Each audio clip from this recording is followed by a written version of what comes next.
Muy buenas noches a todos. Es un placer saludarlos. Soy Ailén Aure, gerente de producto de Laboratorios Valmorca, División Veterinaria, y les doy la más cordial bienvenida a este espacio diseñado para quienes trabajamos en el campo venezolano. Hoy es 18 de junio, son las 7:10 p.m. Estamos aquí por una razón: conversar sobre manejo integrado para el control de parasitosis en rumiantes.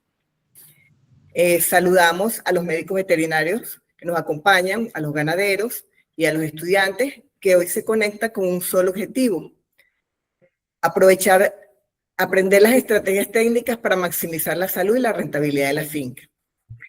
Este espacio está patrocinado por Ibermed, ivermectina al 1% y al 3.15, y Mectival, doramectina al 2%, endectocidas inyectables de Laboratorios Valmorca. Vamos a poner primero las reglas del juego. Para aprovechar al máximo esta hora, escriban sus dudas durante la charla y al final tendremos una ronda de preguntas y respuestas. Y por favor, apaguen las distracciones y sus micrófonos antes de empezar. Para tratar este tema contamos con un invitado de talla mundial. Nos acompaña el doctor Gustavo Morales, médico veterinario egresado de la UCB, con una trayectoria académica en Francia, donde obtuvo posgrado en patología animal tropical en Alfort y su doctorado en la Universidad Pierre y Marie Curie en París. El doctor Morales no solo ha sido investigador invitado en el Museo de Historia Natural en París, sino que ha llevado su conocimiento como profesor visitante a la Universidad de las West Indies en Trinidad y Tobago. Tener hoy a uno de los mayores expertos en parasitología de la región es un lujo para Valmorca y para todos ustedes. Doctor Morales, bienvenido. El escenario es suyo. Muchas gracias por tu generosa presentación y buenas noches a todos.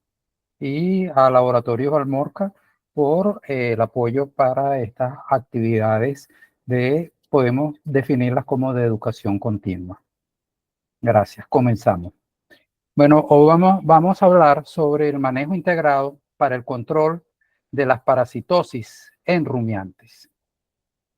Cuando nosotros hablamos de manejo integrado de parásitos en pequeños rumiantes, es porque vamos a contemplar en las estrategias de control diferentes aspectos. Por una parte, nos interesa aumentar la respuesta del hospedador contra los nematodos gastrointestinales, también reducir los nematodos gastrointestinales al máximo, disminuyendo la fuente de contaminación en el ambiente, y reducir la población de los nematodos gastrointestinales dentro del hospedador. En el caso de aumentar la respuesta del hospedero o del hospedador contra los nematodos gastrointestinales, sabemos que es sumamente importante tener en consideración la importancia que tiene la nutrición, porque lógicamente un animal bien nutrido va a tener la mejor capacidad de respuesta inmunológica, ¿verdad? Buenos contenidos de proteína, incluso hay ensayos que se han hecho evaluando pues la calidad y la cantidad de las proteínas. Indiscutiblemente consideran que la respuesta inmunológica era mucho mejor, controlaban mejor los problemas en general de salud. El cuidado de la microbiota. La microbiota, ¿por qué? Porque la microbiota es un ecosistema complejo, pero es fundamental. Está conformado por bacterias anaerobias, por protozoarios, por hongos, que se van a encargar de actuar sobre la celulosa, degradarla, favorecen los procesos de fermentación en el rumen y la síntesis de proteínas que es bien aprovechada, que va a ser aprovechada lógicamente por el animal. Entonces esa microbiota debemos cuidarla. Una de las cuestiones es tener, que le afecta muchísimo, es los cambios bruscos de dieta. Entonces hay que tener presente la importancia de la misma en la producción animal y lógicamente la suplementación cuando es con probióticos para recuperar la misma, para ayudar a su recuperación, las levaduras, etc. los programas de selección genética, tanto básicamente por resistencia, aunque modernamente se comienza a hablar también de selección por resiliencia, pero básicamente se ha trabajado en la selección genética por resistencia para tener animales que sean capaces de disminuir al máximo las poblaciones parasitarias en su interior, es decir, animales que son capaces de controlar las poblaciones de parásitos que ingresan a su organismo. Cada vez es muy ampliamente utilizado en pequeños rumiantes, particularmente en ovinos. Y hay también experiencias con bovinos, fundamentalmente frente a tripanosomas. El caso de las vacunas, también lógicamente, sería una vía, o es una vía excelente para incrementar, para mejorar e incrementar la respuesta inmunológica, pero todavía es muy poco lo que se ha logrado con las vacunas básicamente contra nemátodos en rumiantes. Solamente existe la famosa y ya muy conocida vacuna contra la dictiocaulosis pulmonar con la Dictiocaulus, elaborada a partir lógicamente del género con parásitos pues, de Dictiocaulus viviparus, pero esta vacuna básicamente se utiliza más que todo en Europa. En Inglaterra se ha usado bastante. Nosotros, bueno, tampoco es el mayor problema que tenemos en nuestros medios tropicales. Y también se ha utilizado se ha comenzado a hacer una, que los españoles tienen buena experiencia al respecto, que es la vacuna contra el hemonco. Pero lo que es real ha sido muy problemática porque se requiere de muchas aplicaciones en el curso del año y muy repetidas. Entonces, esas son pues básicamente las que ayudan a mejorar la respuesta del hospedador, ¿verdad? De mejorar su capacidad de inmunorespuesta. En segundo lugar, es la reducción de los nemátodos gastrointestinales. Esta parte de eliminar a la fuente de contaminación se puede disminuir, pero realmente es bien complicado, salvo que se siembren otros tipos de vegetación o plantas, etcétera, se cambie a cultivos de tipo vegetal como diríamos verduras, etcétera, dejar de utilizar muchas otras estrategias que son a veces un poco difíciles de implementar.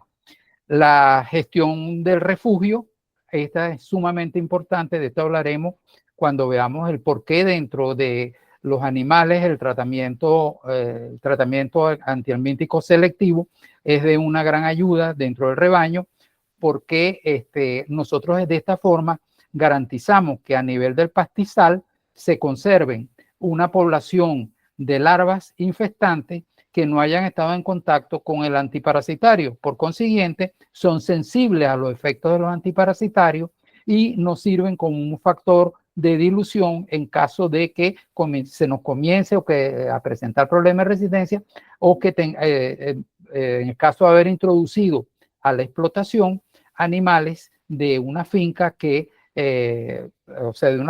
ya tenía problemas de resistencia, entonces los llevamos a nuestra finca y lo que hacemos es sembrar cepas resistentes. El tener a nivel de los potreros una población de parásitos que sean sensibles, indiscutiblemente va a ser de una gran ayuda porque nos va a garantizar una dilución de esas poblaciones resistentes y así vamos a minimizar o a retardar la aparición del fenómeno de resistencia. Este es un clásico, el manejo de pastos y del pastoreo. Aquí sabemos de los pastoreos rotacionales, los pastoreos rotacional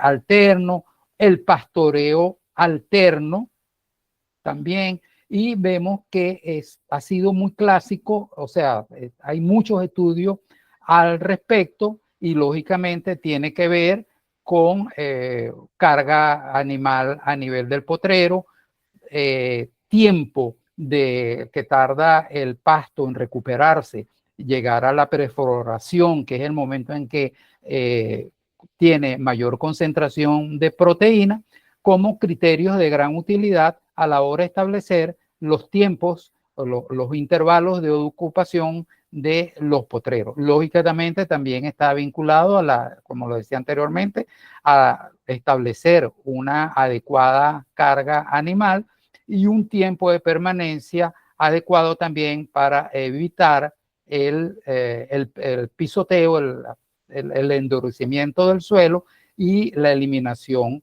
de los rebrotes, porque el animal puede dar repasarlo, y entonces puede ser dañino, lógicamente, para los pastos. El control biológico, el más conocido dentro de los controles biológicos ha sido el uso de los hongos nematófagos. Hay algunos países, como el caso de México, también hay algunas en Estados Unidos, que tienen ya algo, pero realmente aún no es una tecnología que se ha expandido. Luego tenemos la reducción de la población de los nematodos gastrointestinales dentro del hospedador mediante un uso racional de los antihelmínticos, la desparasitación selectiva. Estos dos tienden a garantizar que, que no se desarrolle resistencia contra los antihelmínticos. El uso racional, es decir, utilizar el antihelmíntico que se requiere de acuerdo al problema que se tiene, utilizarlo a la dosis adecuada, establecida en función del peso del animal, y respetar estrictamente las recomendaciones de la casa fabricante. Y lógicamente utilizar productos que nos generen confianza, de marcas que sean reconocidas, para evitar que, por ejemplo, vamos a comprar productos adulterados, productos de mala calidad, etcétera, que lo que van es a incrementar el problema parasitario en la explotación. La desparasitación selectiva es lo que nosotros llamamos tratamiento antihelmíntico selectivo dirigido, porque esto está basado en los principios de la agricultura de precisión. Nosotros en este caso hablaríamos de ganadería de precisión, y es que vamos a aplicar el antihelmíntico sobre aquellos animales, sobre aquellos hospedadores que realmente lo requieren. Más aún si tomamos en consideración que al interior de un rebaño normalmente es muy difícil superar un 25% de la población de animales que requiera tratamiento antihelmíntico. Entonces, de ahí que el tratamiento antihelmíntico selectivo es indudablemente una herramienta de primer orden para mantener la larga vida de los antihelmínticos. El uso de plantas bioactivas, que son plantas que, al igual que los nutracéuticos, que van a tener composición los metabolitos secundarios de las plantas, que hay muchos de ellos, el caso es particular de los taninos condensados, que han demostrado ser eficientes en la reducción de las cargas parasitarias de los animales.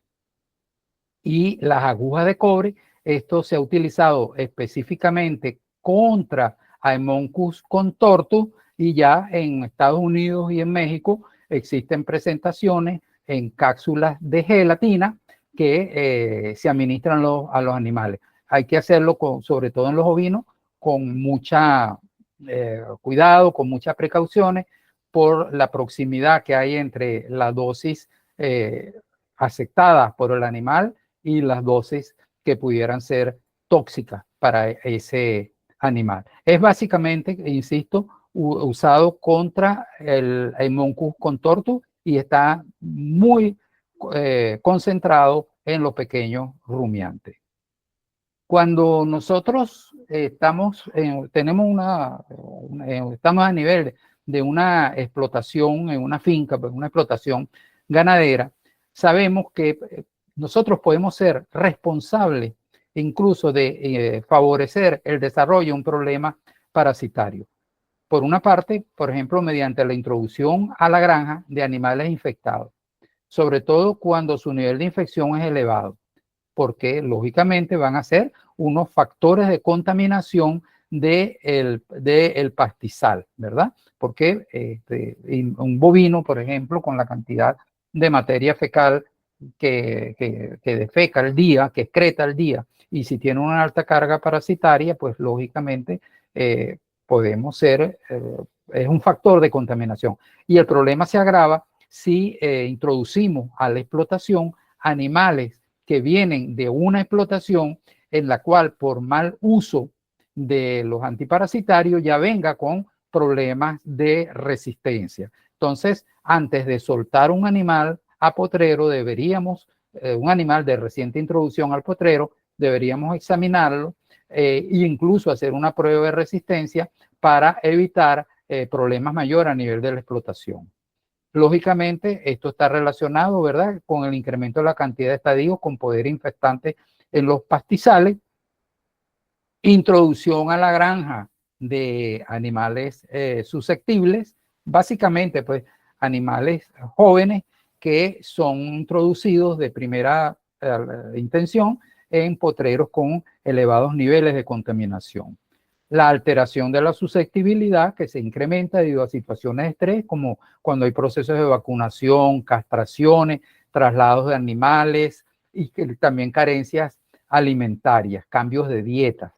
Y lógicamente los factores ambientales, la humedad y la temperatura.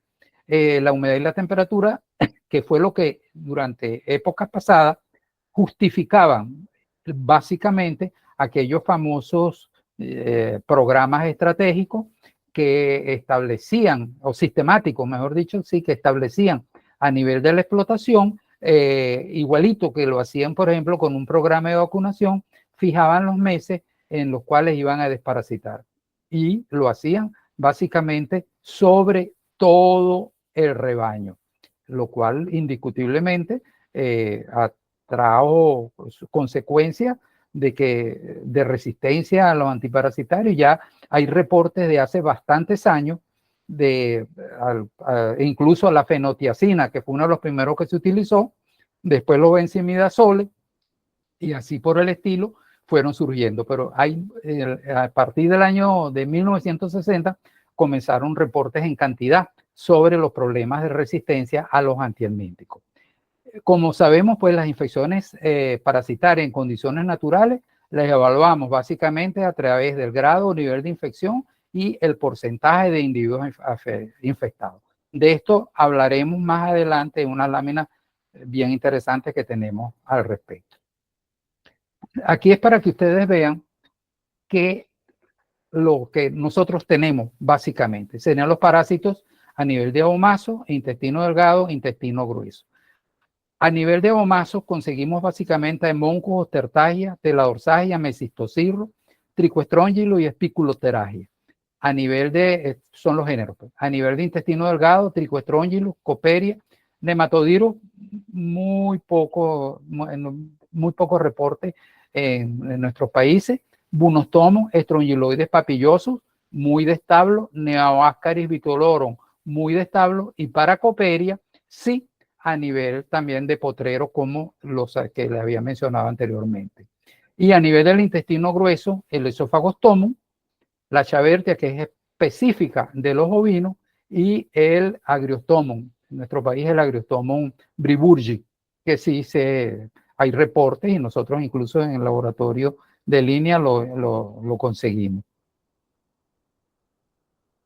¿Qué tienen en común estos, la mayor parte? Vamos a sacar de este lote a los estrongiloides, vamos a sacar de este lote a los toxócaras. Vamos a dejar lo que agrupamos dentro de la familia estrongiloidea. Cuando hablo de la familia estrongiloidea, se agrupan así simple y llanamente porque en general son los nemátodos que tienen presencia de una bolsa copulatriz como característica común. Y están pues dentro de esa superfamilia va a tener varias familias. que lo integran, como la familia Tricostrongylide, va a tener la familia Strongylide. Entonces, son parásitos, como vimos anteriormente, a diferente ubicación. Por ejemplo, Esophagostomus chavertia son Strongylide, Tricostrongylus, Coperia, Unostomum son Trichostrongylide. Strongyloides papilloso está dentro de otro grupo y está a nivel, son Rhabditidae, pero que está a nivel de establo, y Neoascaris vitolorum, que es un ascaride, pero que está también básicamente a nivel de establo. Y estos son todos dentro de los Trichostrongylide. ¿Qué tienen ellos además en común también? Que tienen ciclos biológicos similares. Es decir, lo veremos más adelante, son ciclos biológicos muy parecidos, lógicamente con las particularidades de acuerdo al género y a la especie. Esto conlleva a que en líneas generales, en condiciones naturales, las infestaciones de los animales son pluriespecíficas, es decir, no es de una sola especie, son pluriespecíficas o multiespecíficas, lo cual no quita que al interior exista una especie dominante, existe alguna especie dominante y que sea responsable de alguna sintomatología, de parte de la sintomatología clínica en particular, pero en general ellos responden, o sea, esa sintomatología va a ser producto de la acción entre todos a la vez, las especies parásitas. Nosotros hicimos unos trabajos que conseguimos que a medida que se incrementa la carga parasitaria expresada en huevos por gramos de S, se incrementaba también el número de especies parásitas presentes en el animal. Esto lo hicimos porque trabajamos con animales que antes de hacer la necropsia parasitaria le hacíamos coproscopía cuantitativa y luego recuperábamos los parásitos adultos del tracto gastrointestinal y lo discriminamos con un parásito, con 2, con 3, con 5, con 7 parásitos, etcétera. Y pudimos establecer que mientras las cargas, cuando las cargas son más elevadas, mayor es la diversidad parasitaria que ellos tienen.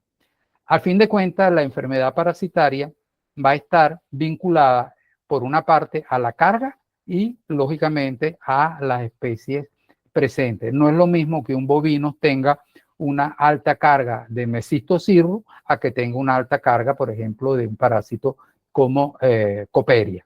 Entonces, es muy diferente simple y llanamente por la patogenicidad de los mismos. Y, lógicamente, hay una relación directa con la carga parasitaria que tenga el animal. Cuando nosotros nos vamos y vemos el ciclo biológico de los estróngilos directivos, le decía anteriormente que son diferentes géneros, especies, incluso familias. Le hablaba que había de la familia Tricostrongylide, Strongylide, bueno, Lancilostomatidae, los Unostomum, por ejemplo, es otra de la familia, y que todos tienen en líneas generales, unas características de ciclo muy similar, bastante parecido. Bueno, pequeña diferencia pudiéramos destacar con el caso de los Ancylostomatidae, que son también capaces de penetrar a través de la piel, pero también pueden penetrar a través de vía oral y son muy frecuentes en pequeños rumiantes y también a nivel de establo.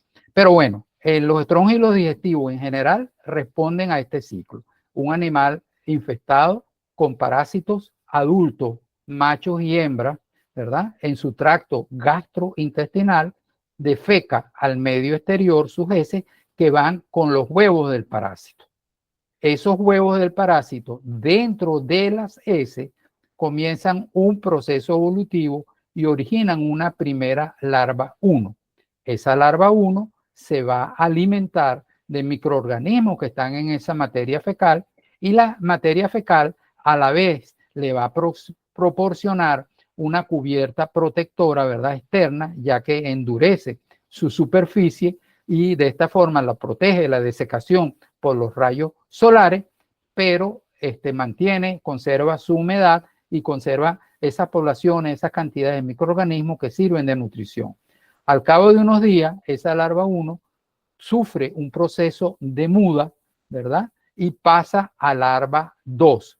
Esta larva 2 se continúa alimentando y continúa su proceso de desarrollo dentro de esa materia fecal, hasta que luego esa larva 2 evoluciona a larva 3, conserva la cutícula que ya venía de la larva 2, conserva su cutícula de muda, de larva 2 a larva 3, conserva su cutícula y obstura su cavidad bucal. Ya en ese momento se va solamente a alimentar de las reservas alimenticias que tiene.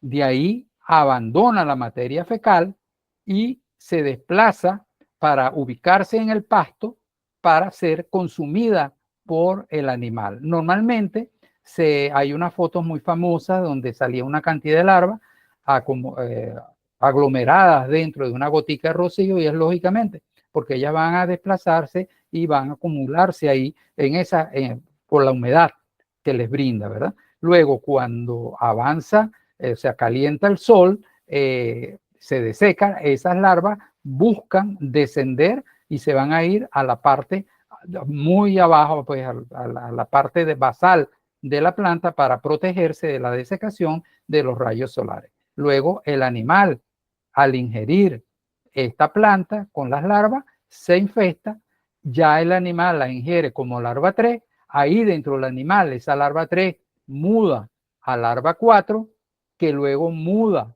al estado de larva 5 o juvenil adulto, que de ahí viene la etapa de adulto, machos y hembras, y comienza nuevamente la actividad reproductiva. Aquí lo ven ustedes en una forma muy sencilla, esquemática. Aquí tendríamos el hospedador vertebrado, que sería el bovino, el ovino, el búfalo, y aquí tendríamos el medio exterior. Los huevos que salieron con la materia fecal, la evolución de larva 1 a larva 2, la muda, ¿verdad? Con la muda, larva 2 a larva 3, y luego esta larva 3 que conserva la cutícula, la vaina protectora, obstura su cavidad bucal y va a ir al medio exterior, se va a ubicar a nivel del pasto para ser ingerida por el animal. Aquí nosotros tendríamos lo que en parasitología denominamos la fase preparasítica.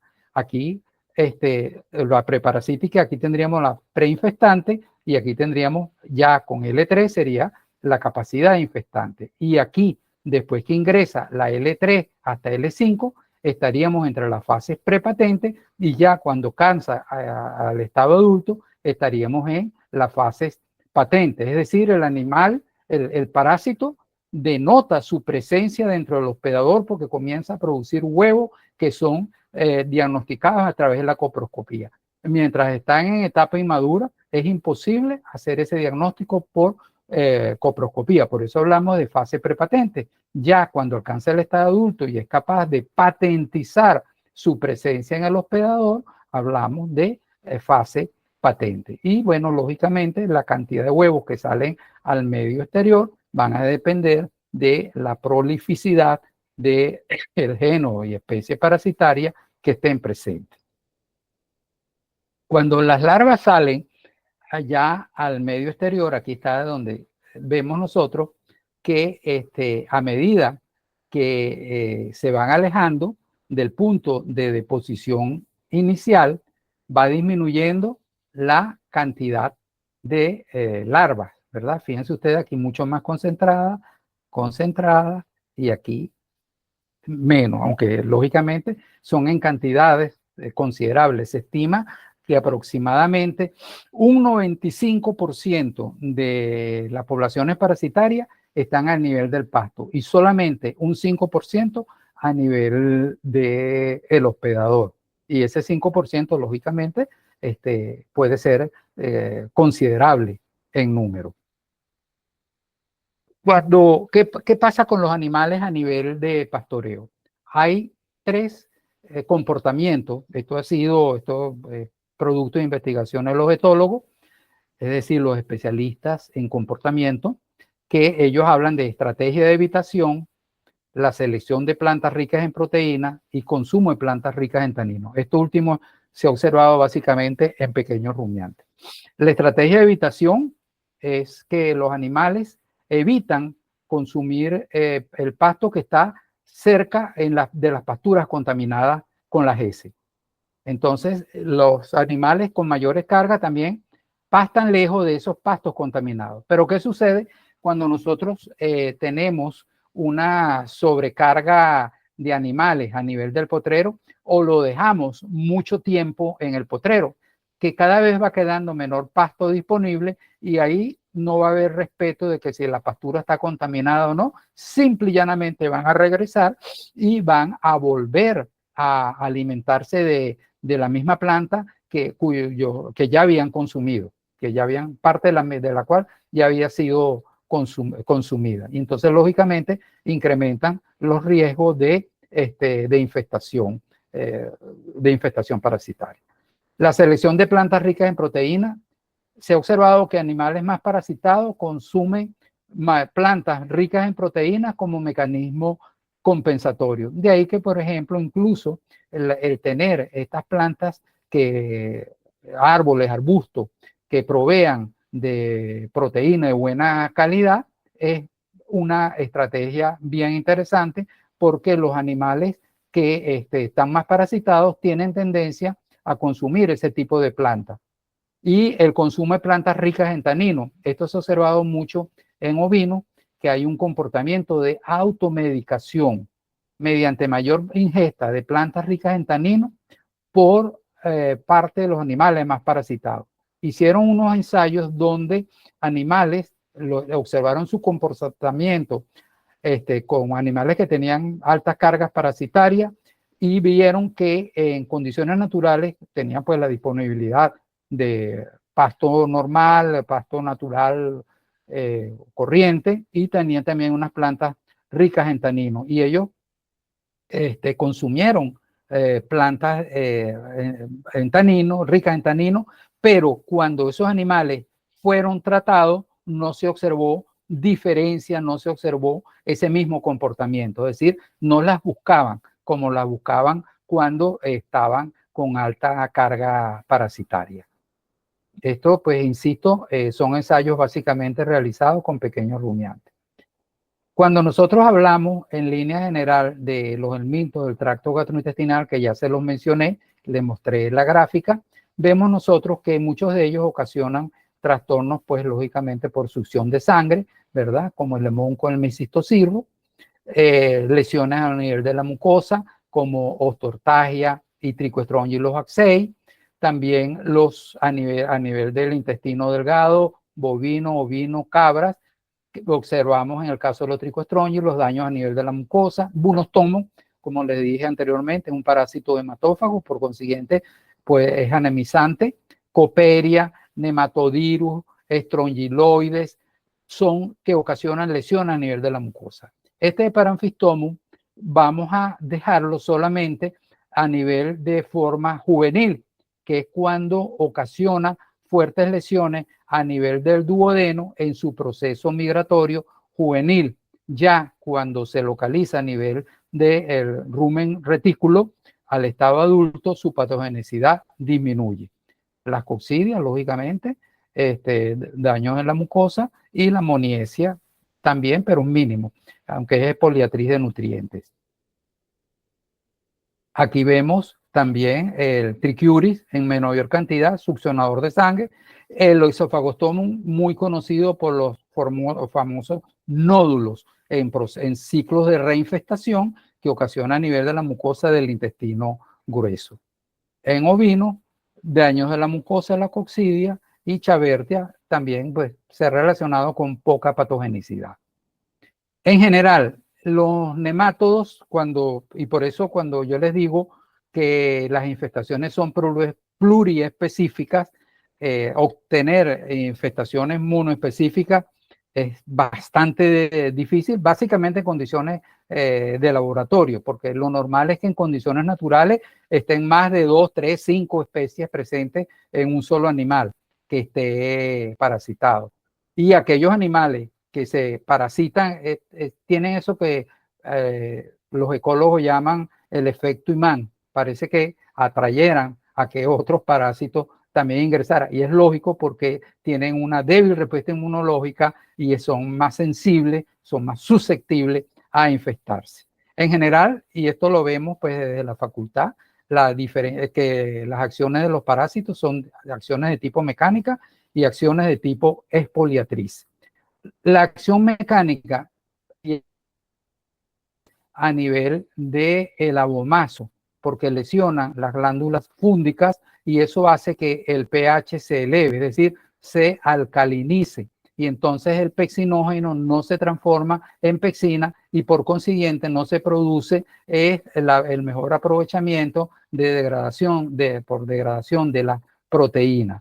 Hay pérdida de electrolitos, potasio, cloro, se incrementa enormemente la motricidad del tubo digestivo, lo cual favorece las diarreas y lógicamente combinado con que aumenta la permeabilidad de la membrana, sodio, potasio, se incrementan, se pierden albúmina, se pierden proteínas totales y vemos que entonces el animal va a tener lógicamente a expresar carencias nutricionales, va a expresar desnutrición, el animal enflaquecido, débil, etcétera. Lógicamente con anemia y vamos a tener problemas de anorexia. Los animales muy parasitados también tienden a disminuir el consumo de alimentos, hay caída de la producción y puede haber mortalidad.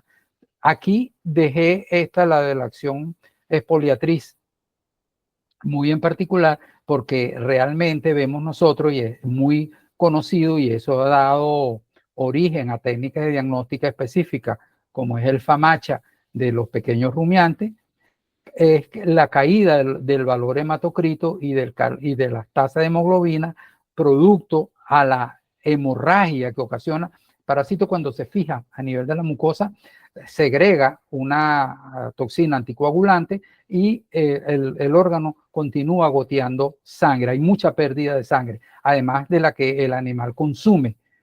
Por eso es que cuando uno ve, por ejemplo, un hemoncus repleto de sangre, se ve de color rojito ese interior. De ahí la famosa denominación de parásito en tubo de barbero que dan al hemoncus, porque es el tubo digestivo rojo enrollado alrededor de la estructura genitales de color blanquecino. Entonces, esa de caramelo de barbero que llaman. Entonces, lógicamente, esta es una acción en conjunto donde van a actuar unos parásitos que lesiones en la mucosa, aprovechamiento de sustancias nutritivas, a los que ocasiona las acciones de tipo expoliatriz, como en este caso, por ejemplo, la extracción de sangre. A nivel de qué sucede con lo que pasa a nivel de un rebaño. Nosotros, y por esto les decía, muy importante estos conceptos los vamos a definir luego más en detalle, que es la resistencia, la resiliencia y poder contaminador por estróngilo digestivo. Nosotros, si tenemos animales que son resistentes en condiciones naturales, o que han sido obtenidos mediante selección genética, son animales que cuando ingieren las larvas del parásito, su tasa de instalación va a ser menor, va a ser disminuida. La tasa de instalación, es decir, van a ser pocos los ingeridos, las larvas ingeridas que van a llegar al estado adulto. Se retrasa la tasa y la velocidad de desarrollo de esos estados larvarios en pasar a adultos y disminuye la sobrevivencia de los adultos. También se puede disminuir la prolificidad de las hembras e incluso hay quienes hablan también de capacidad de los huevos a evolucionar. En líneas generales, y partiendo del principio que un hospedador resistente tiene una carga parasitaria o está negativo o leve a lo máximo moderado, lógicamente van a tener un poco poder o un débil poder contaminador para el medio exterior. Mientras que un animal resiliente no tiene una respuesta inmunológica para rechazar al parásito que ingresa, lo que sí sucede con el hospedador resistente. Entonces él la ingiere, las larvas se van a desarrollar, van a pasar al estado adulto, o sea, juveniles pasan al estado adulto, tienen una prolificidad normal y van a contaminar el medio exterior, pero no van a ejercer un efecto patógeno sobre el animal y el animal va a mantener sus capacidades productivas. Por eso es que se le habla de resiliente, a diferencia de resistente, y lógicamente tienen una gran diferencia frente a la contaminación. Si nosotros los vemos en un potrero, a simple vista, es muy difícil diferenciar un animal resistente de un resiliente, porque los dos se ven con buena condición corporal, no tienen ninguna sintomatología clínica, etcétera, etcétera. Y la única forma de diferenciarlo sería haciendo coproscopía, viéndolo, evaluando su carga parasitaria. Entonces, en resumen, la resistencia es la habilidad del animal para impedir la infección parasitaria o eliminarla luego de instalada, o llevarla, minimizarla, pudiéramos decir. La resiliencia es la habilidad de mantener niveles productivos aceptables bajo desafío parasitario.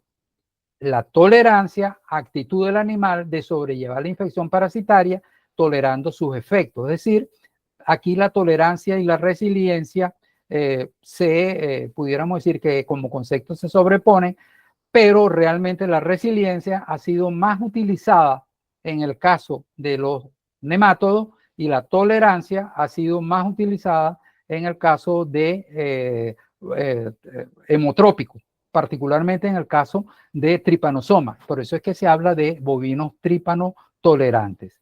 Los susceptibles o acumuladores de parásitos, estos son los que acumulan una gran cantidad de parásitos y son capaces de expresar sintomatología clínica, edema en botella, diarrea, anemia, caquexia, etcétera, mala condición corporal. Y los falsos problemas parasitarios son aquellos animales que se ven en malas condiciones, pero que su problema es debido a otra causa y no a un problema de carga parasitaria. Lo cual, pues indiscutiblemente, si nosotros queremos diferenciar un susceptible acumulador de parásitos de un falso problema parasitario, la clave es un diagnóstico de laboratorio, una coproscopía cuantitativa. La tolerancia tiene, igual que la resiliencia, características genéticas de tolerancia, está en relación con genes que suprimen o limitan las respuestas activas del hospedador contra el patógeno, es decir, no afectan mayormente al patógeno y previenen la toxicidad mediada por el patógeno sin mostrar efectos sobre la carga. Es decir, él tolera bien la carga, está infectado y la tolera, pero lógicamente es un factor de contaminación también que puede, si no se maneja adecuadamente, puede ser también problemático. Aquí tenemos nosotros una clásica de la interpretación de las cargas parasitarias para infecciones mezcladas, o sea, mixtas, lo normal, en infestación ligera o leve, 50-200 HPG, 200-800 moderada y alta más de 800. Aquí sería en caso de infestaciones puras. Nosotros trabajamos básicamente con esta porque siempre vamos a esperar infecciones múltiples.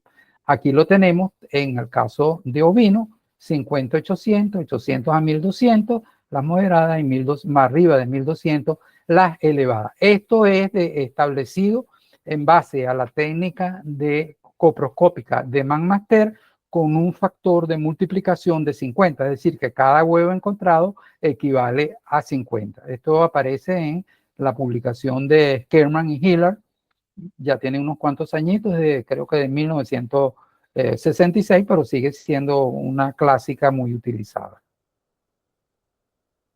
Lógicamente, si nosotros queremos hablar de control de una parasitosis, debemos tener un apoyo de laboratorio para hacer el diagnóstico adecuado, ¿verdad? Es muy importante un diagnóstico adecuado. ¿Cómo hacemos los diagnósticos ante mortem? El diagnóstico ante mortem básicamente lo hacemos a través de técnicas cuantitativas como la de Wisconsin o de McMaster. Básicamente hay otras, pero estas son las más comunes. Y de todas estas, pues las McMaster han salido ahorita otra cantidad de técnicas, pero todavía McMaster sigue siendo de una gran utilidad y muy común uso en los laboratorios. La condición corporal de los animales, ¿verdad? Normalmente uno considera que animales que tengan una condición corporal por debajo de 2.5 tienen una mala condición corporal, y por encima de 2.5 animales que en principio están en buena condición corporal. El valor hematocrito, muy usado en bovinos, ovinos y caprinos, y que en el caso de los ovinos se hace una interpretación indirecta del valor hematocrito a través de la carta Famache. Presencia o no de diarrea y la magnitud de la extensión de esa diarrea. Por eso se habla de una escala de diarrea. Si mancha todo el tren posterior, si mancha o ensucia una pequeña parte, si está restringida, etc. Todo eso se evalúa y lógicamente mientras mayor sea el score de esa diarrea, mayor es un candidato a ser seleccionado para tratamiento. Todo esto nos ayuda a seleccionar al interior del rebaño la fracción de animales que requieren tratamiento. Si nosotros, sin sacrificar el animal, queremos saber los géneros, digo géneros, no especies, los géneros que están presentes, tenemos que realizar coprocultivo para lograr que los huevos evolucionen hasta larva 3 infestante, que sí tiene características morfológicas que nos permite su diferenciación a nivel de género. Hay algunos muy escasos que permiten de especies, pero normalmente es a nivel de género. Utilidad de la coproscopía cuantitativa en mitología rumiante.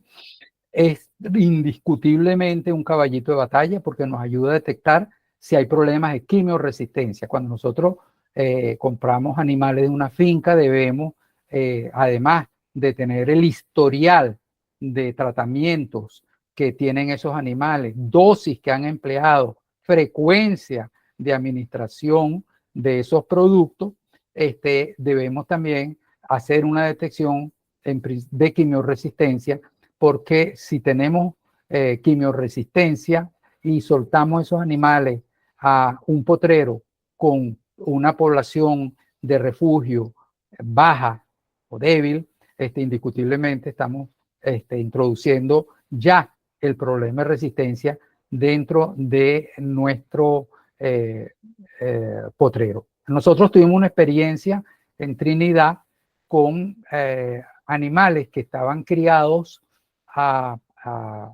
en establo, que les daban pasto de corte, pero fresco, y conseguimos que tenían resistencia a derivados benzimidazólicos.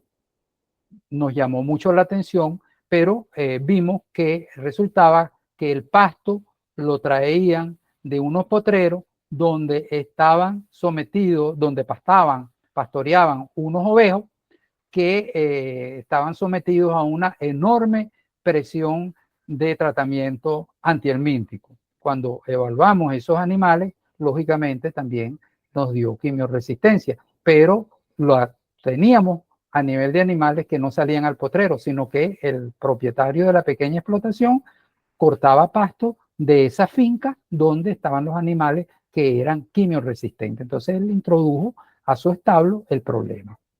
La eficacia de un determinado producto, de aquí donde yo insisto, la calidad y el prestigio del laboratorio y también de la seriedad del proveedor de los productos, porque muchas veces, sobre todo los productos líquidos, a veces los alteran y lógicamente eso afecta la eficacia porque no le están colocando la concentración requerida para que el producto manifieste toda su potencia.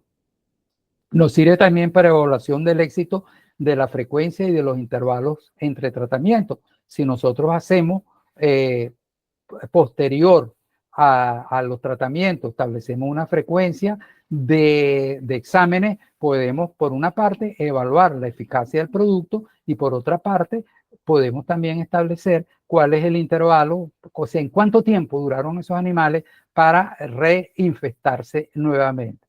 Si esto lo relacionamos con la época, condiciones ambientales, pues indiscutiblemente que tenemos una información que nos va a ser de interés. Evaluación del riesgo potencial de la contaminación ambiental, de la contaminación del pastizal, porque a través de la determinación de cantidad de huevos por gramo de ese, podemos establecer una evaluación de cómo se nos está contaminando ese potrero, porque lógicamente ese animal al defecar está eliminando una cantidad de ese, 10 kilos, etcétera, multiplicados, llevados a gramos, y estableciendo la cantidad de huevos por gramo de ese, podemos conocer más o menos el potencial de infestividad de contaminación de ese potrero. La implementación de programas de tratamiento selectivo. Esto es sumamente importante para evitar los tratamientos en masa que son antieconómicos y son profundamente seleccionadores de cepas del minto resistentes al químico. Selección de reproductores del minto resistentes, muy importante también, porque si nosotros tenemos en una explotación animales que después de ser tratados, cuando se reinfestan, cuando le hacemos la evaluación y los intervalos en tratamiento, entre tratamientos, esos animales presentan una alta carga parasitaria, son animales que, y esto nos lo repiten en varias oportunidades, son animales que no deberíamos dejar como reproductores, porque sabemos que serían animales que son sensibles a la infestación parasitaria. Mientras que el caso contrario, aquellos animales que se mantienen con muy baja carga o simple y llanamente se conservan negativos, son animales que si reúnen las características zootécnicas serían excelentes para conservarlos como reproductores. Por eso ponemos aquí descarte de aquellos animales que constantemente se conserven como el minto sensible. Aquí es simplemente para mostrarle, ¿verdad? Estos son ¿qué observamos nosotros a nivel de un examen coproscópico? Estrónilos digestivos, este es un huevo larvado de estrónilo, esto sucede cuando ya pasa 5 días, 4 días y la temperatura no ha sido considerado bajo refrigeración. Aquí puede haber Haemoncus, Trichostrongylus, Coperia, etcétera, y es imposible diferenciarlo. Mesistocirro es imposible diferenciarlo. Por huevos solamente podemos establecerlo, agruparlos como estrónilo digestivo y expresarlo en carga. Si queremos ir más allá, tendríamos que hacer coprocultivo para saber al menos qué género están presentes. Aquí tendríamos los oquistas de Imeria, que son sumamente frecuentes y sobre todo en animales jóvenes. Estrongyloides papillosos, también muy frecuente en animales jóvenes.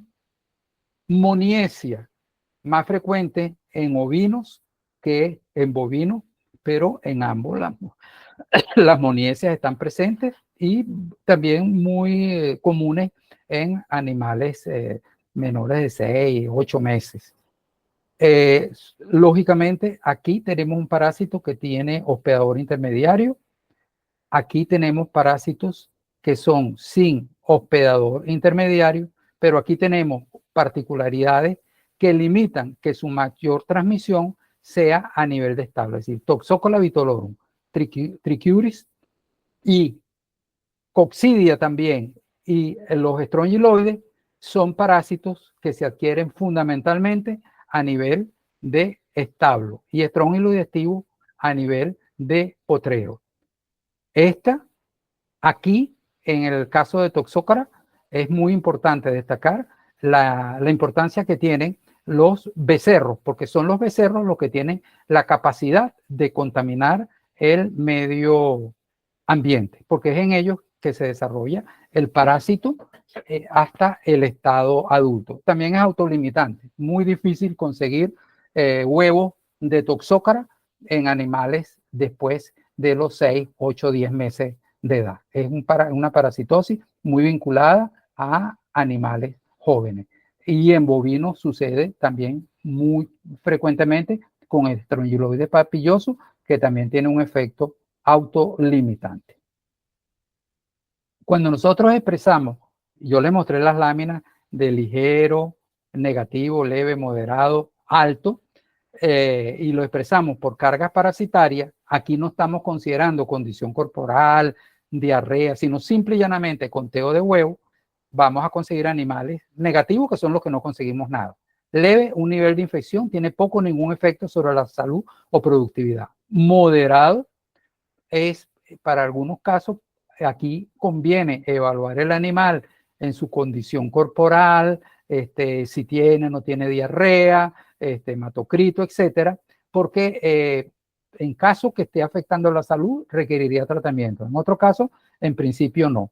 Elevado, diríamos que sería aquel nivel de infección que afecta seriamente a la salud del animal y puede ocasionar de la muerte del mismo. Requiere tratamiento inmediato. Esto sería lo que ocurriría básicamente en un animal sensible, al igual que el fatal, ¿verdad? Porque un animal resiliente puede tener alta carga y no manifestar nada, ¿verdad? Se puede comportar con un animal que tiene carga leve, incluso que puede ser moderada, que sería, o negativo, que serían los animales resistentes. Ahora, si el animal está dentro de la categoría de sensible, puede manifestar básicamente una sintomatología marcada con carga elevada o con carga fatal. Podemos agruparlas ambas en carga elevada. Es decir, relacionar las condiciones nutricionales del animal, condición corporal, relacionar si el animal tiene o no manifestaciones de anemia, si tiene o no diarrea, conjuntamente con el resultado de la coproscopía para ayudarnos en la estrategia de tratamiento de esos animales. Método de control. Uno de los principales es la reducción de las poblaciones de parásitos mediante el tratamiento antihelmíntico de los hospedadores. Y lógicamente la que hemos venido hablando, que les presenté al principio, las prácticas de control integrado. Alternativa a los antihelmínticos.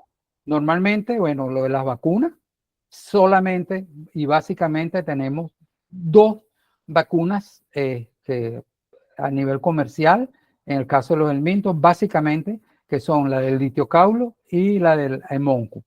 Se ha hecho cantidad de investigaciones y tal, pero no se tiene todavía un producto que sea realmente confiable.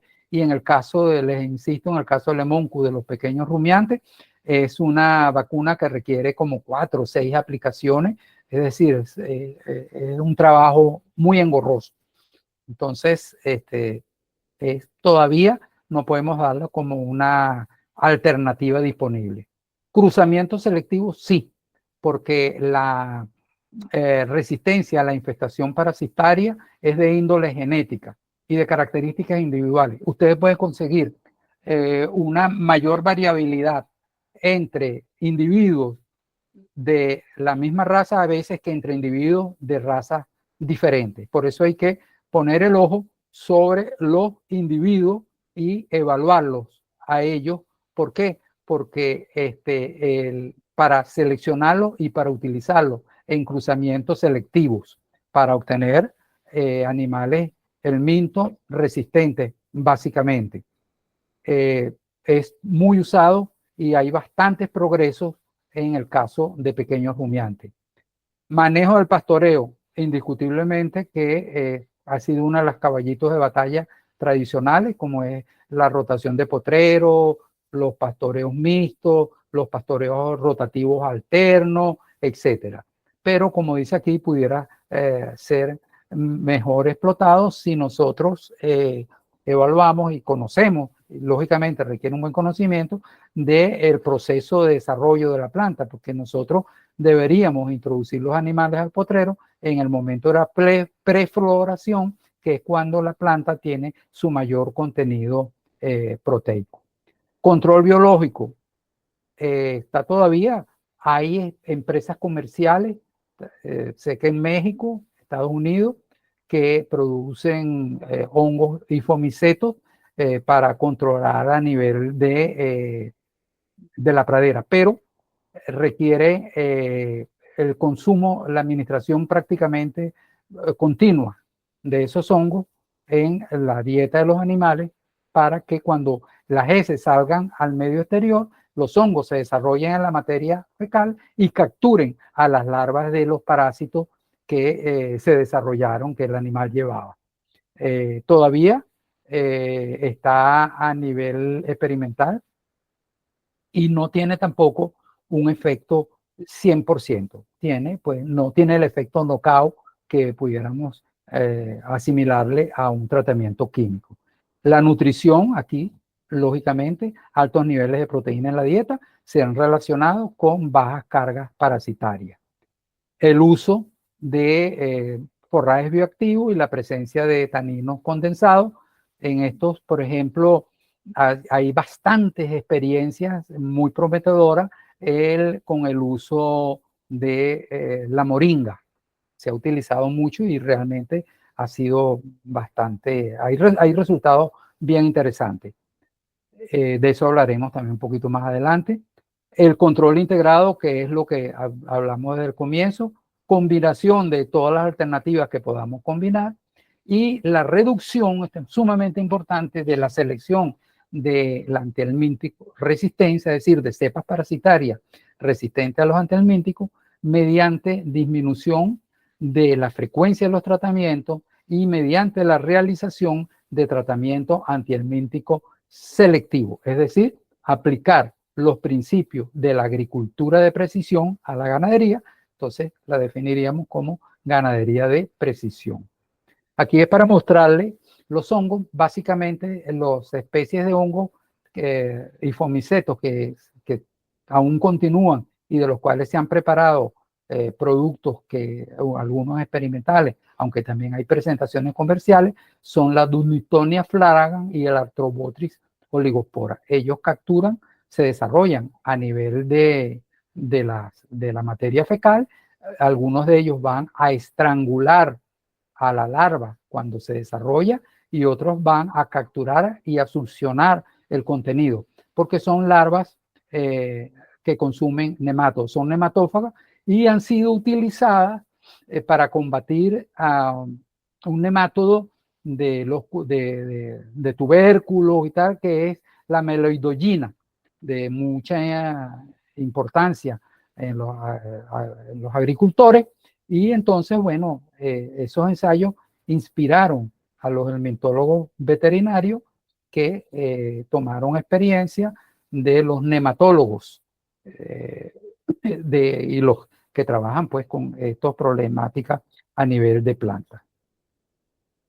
Métodos químicos sobre los animales, sistemáticos o del calendario. Esto es algo que se utilizó hace mucho tiempo, que se hacían el planteamiento de la desparasitación como si fuera un proceso de vacunación.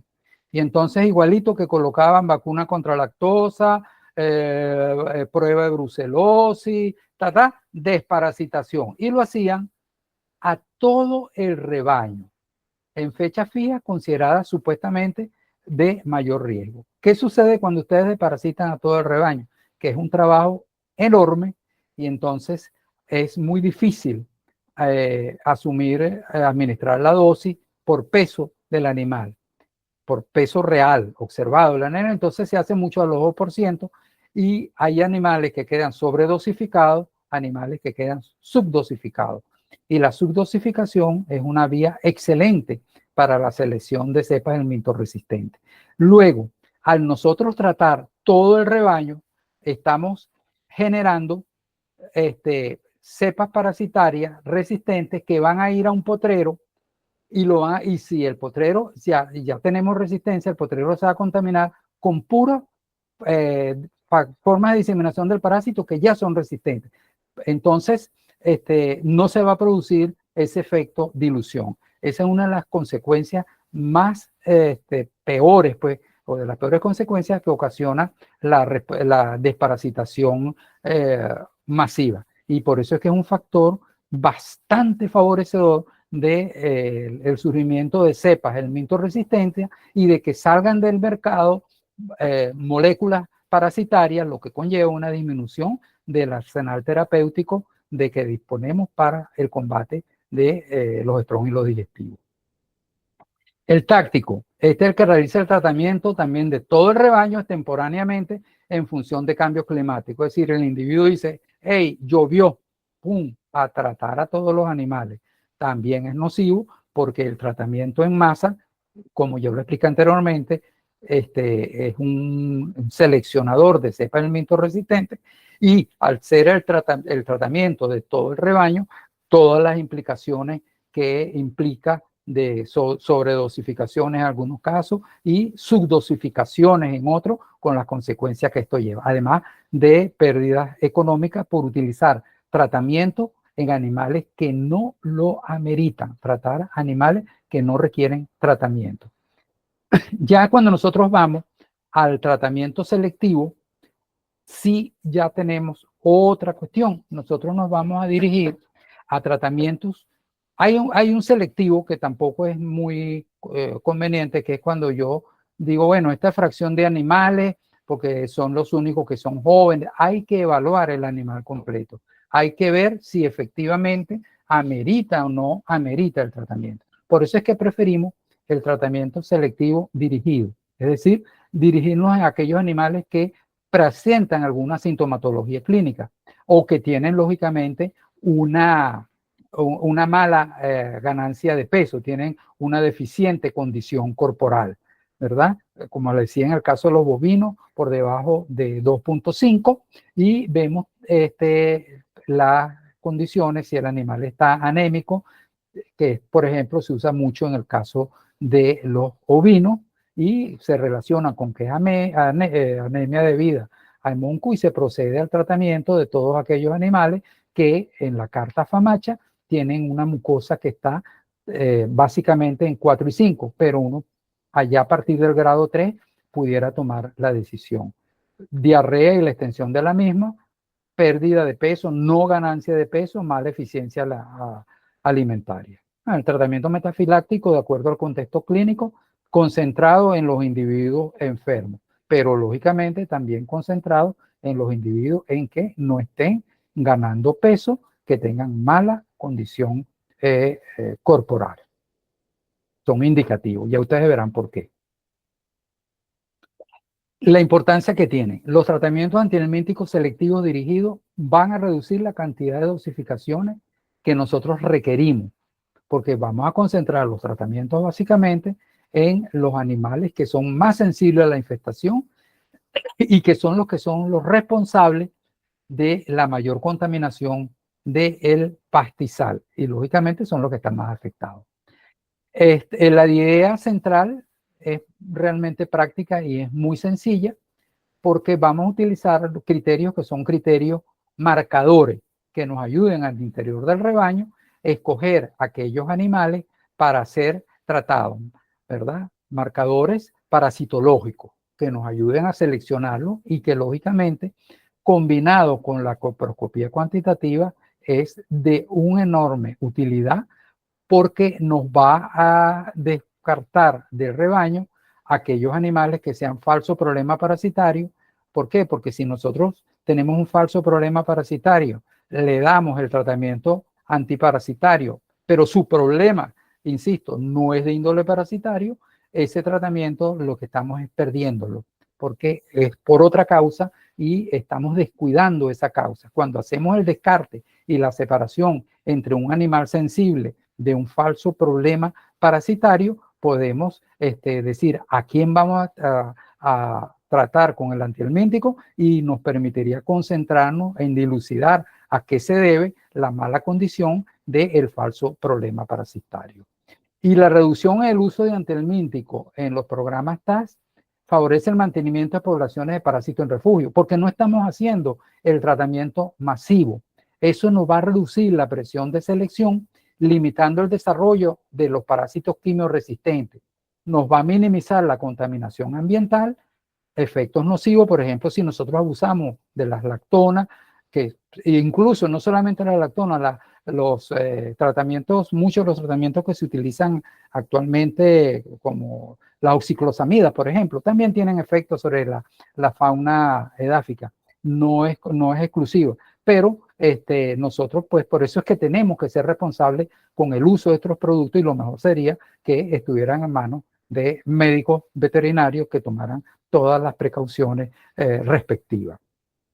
Además, que al tratar una fracción reducida de la población de animales les insisto, aquí prácticamente hay algunos que dicen que el problema parasitario en los rebaños lo refieren como, dice que responde a la idea de Pareto 20-80, es decir, 80 que no requieren tratamiento y 20% que sí requerirían.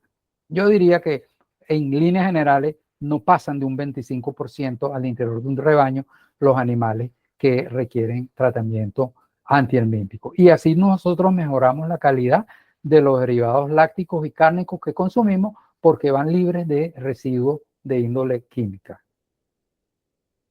Un requisito, bueno, lo mismo lo que hemos venido hablando, la importancia de, antes de hacer tratamiento selectivo, es hacer la selección al interior del rebaño y escoger el lote de individuos a ser sometido a tratamiento antihelmíntico. Eso es lo que hemos definido antes como tratamiento, como criterios marcadores de la infestación parasitaria, dentro de los cuales figuran los recuentos de huevos por gramos de S, sintomatología clínica vinculada a dicha infección, anemia, diarrea, caquexia, pelo hirsuto, edema submandibular y lógicamente la condición corporal. ¿Por qué se utiliza? Los HPG son realmente un criterio de tipo fenotípico, por eso es que se utiliza también en la selección, porque la podemos medir e incluso evaluamos visualmente, porque el HPG es el método más difundido como expresión fenotípica de las cualidades receptoras del hospedador. Aunque a nivel de los adultos tiene moderada a alta correlación con la carga de nematos, es un buen indicador del nivel de resistencia. En los jóvenes esa correlación es mucho más elevada. Es un método económico, sencillo, y nos da una idea del grado que un animal está contaminando las pasturas con los huevos de los nematos. Esto se lo vengo diciendo desde el principio, como un evaluador de la contaminación del pastizal. Y su combinación con las condiciones de salud del animal nos ayuda a seleccionar dentro del rebaño la fracción de animales que amerita ser seleccionada, bien sea para diagnóstico diferencial o para tratamiento, y también para selección. Básicamente, este tipo de metodología nos permiten seleccionar por resiliencia, resistencia, porque es muy difícil diferenciar sin hacer coproscopía cuando estamos frente a un animal resiliente y cuando estamos frente a un animal resistente. En la carta Famacha, como le digo, vean ustedes, tengo una conjuntiva ocular muy pálida.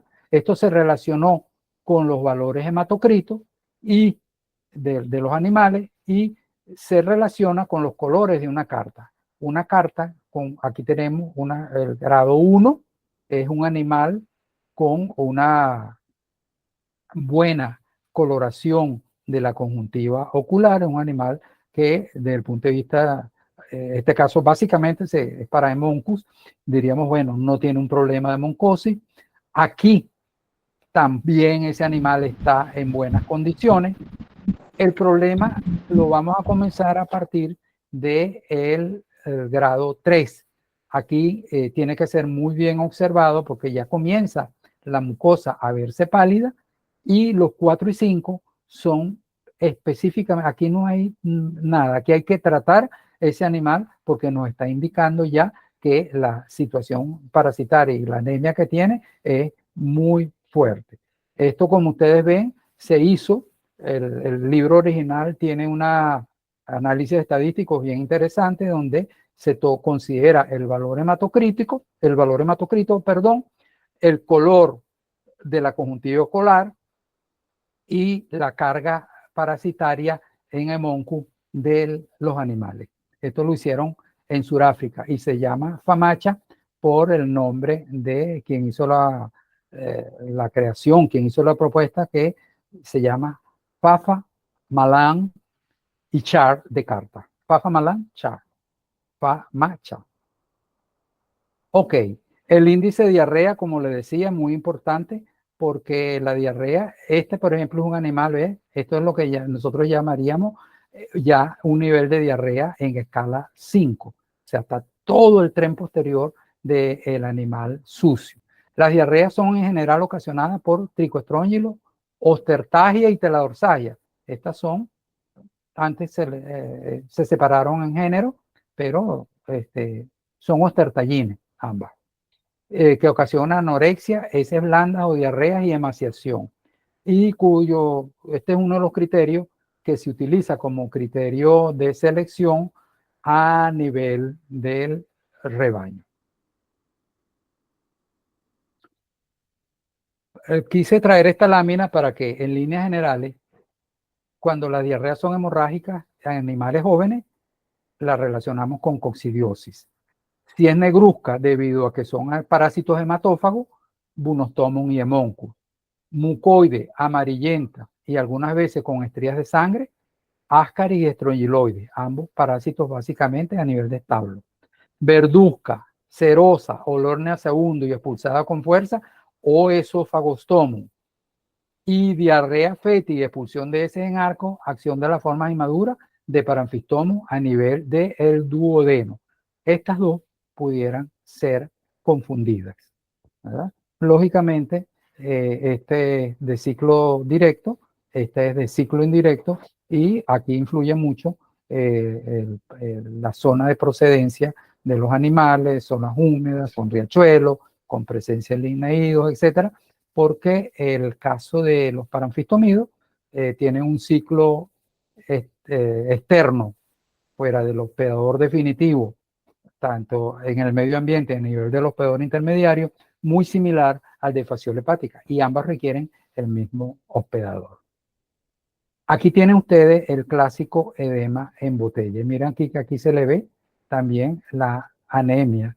Aquí se ve esto del ojito blanquito. Y este es un bovino con edema en botella. Es uno de los síntomas clásicos de los animales que están en un estado avanzado de anemia. Y en general, formación de edema en todas las zonas en declive. Cuando nosotros nos vamos a las condiciones corporales, que también lo utilizamos como un criterio de selección, lógicamente yo, estos animales que están aquí, diría, estos animales no tengo para qué tratarlos. Están en buena condición corporal, se les ve perfectamente bien, no se le marcan las costillas, son animales que en principio no tienen problemas parasitarios. Mientras que aquí tenemos animales flacos, caquéxicos, se le marcan las costillas, están por debajo de un nivel de condición corporal de 2.5. Estos son animales a ser o tratados o sometidos a coproscopía para diagnóstico diferencial de quienes se comportan como acumuladores de parásitos y quienes son falso problema parasitario. Esta lámina es bien interesante por la sencilla razón. Este fue un ensayo que hicimos en Yaracuy con bovinos, 45 bovinos, si mal no recuerdo, y nosotros evaluamos mensualmente estos animales coproscópicamente para ver si se justificaba o no el tratamiento de todo el rebaño, los tratamientos en masa. ¿Qué sucede? Podíamos tener un alto porcentaje de positivos. En algunos casos, por ejemplo, aquí 46.3 a 53.7 de negativo. Aquí un altísimo caso de positivo, bajo porcentaje negativo. Pero cuando íbamos a los animales que se comportaban como acumuladores de parásitos, el porcentaje caía. Fíjense ustedes, 46% de animales positivos, 5.5% de animales acumuladores de parásitos. Lo que significaba que para ese mes, solamente sin tratar el 94.5% de los animales, estábamos solventando el problema. Solamente meritaba un 5.5% de los animales ameritaba tratamiento. Aquí vemos nosotros 68 de positivos, es decir, prevalencia, mientras que con acumuladores de parásitos con altas cargas solamente 25.9.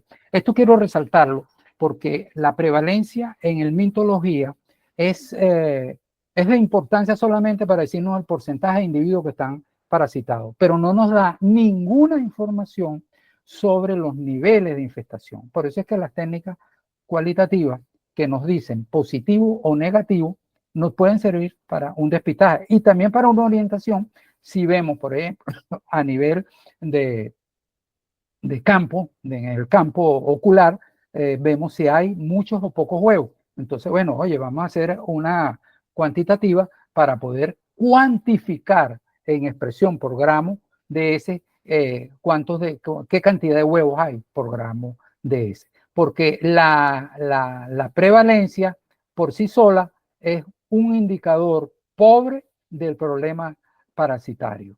De ahí que nosotros siempre nos gusta calcular la intensidad promedio, que sería el porcentaje de individuos que están infectados, ¿verdad?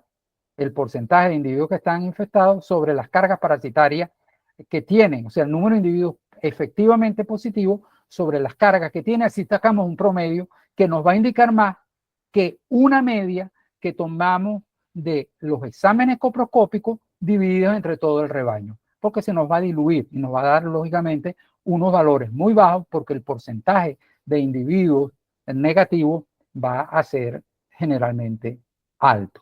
De ahí que es muy importante establecer estos criterios, tanto la intensidad promedio y considerar los acumuladores.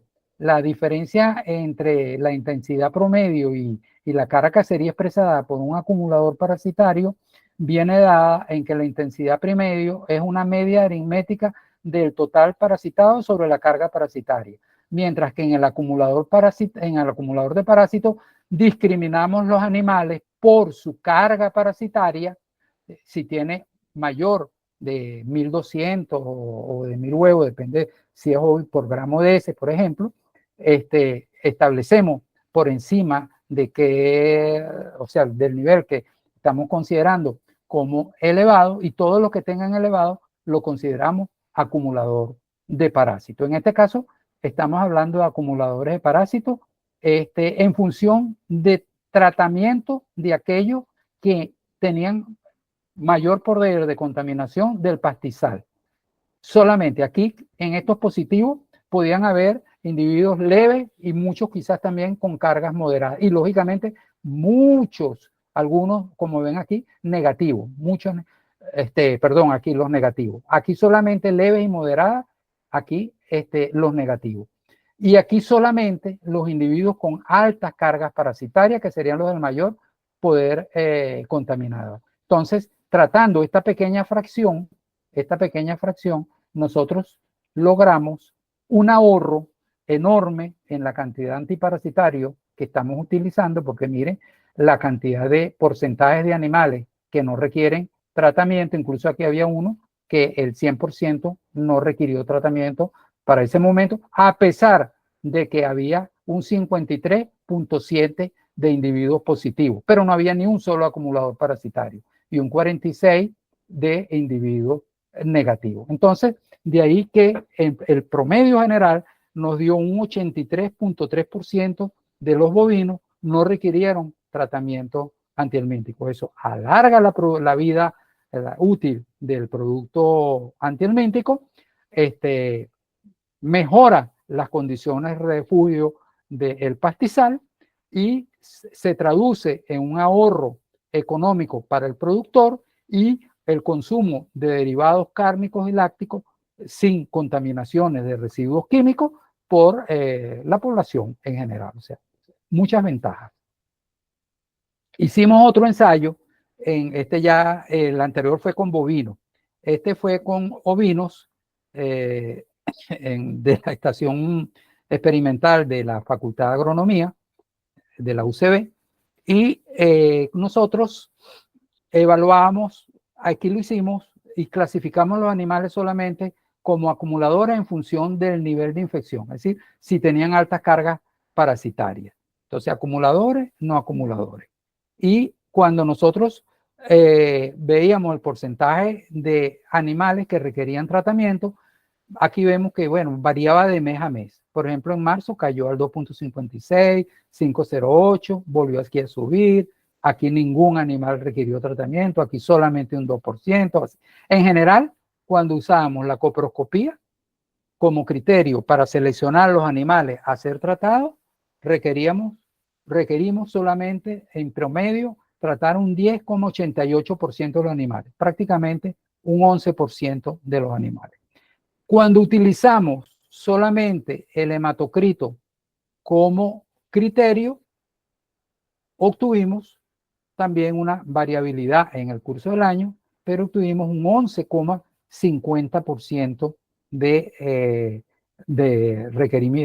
se requirieron tratar animales durante el curso de esos meses del ensayo.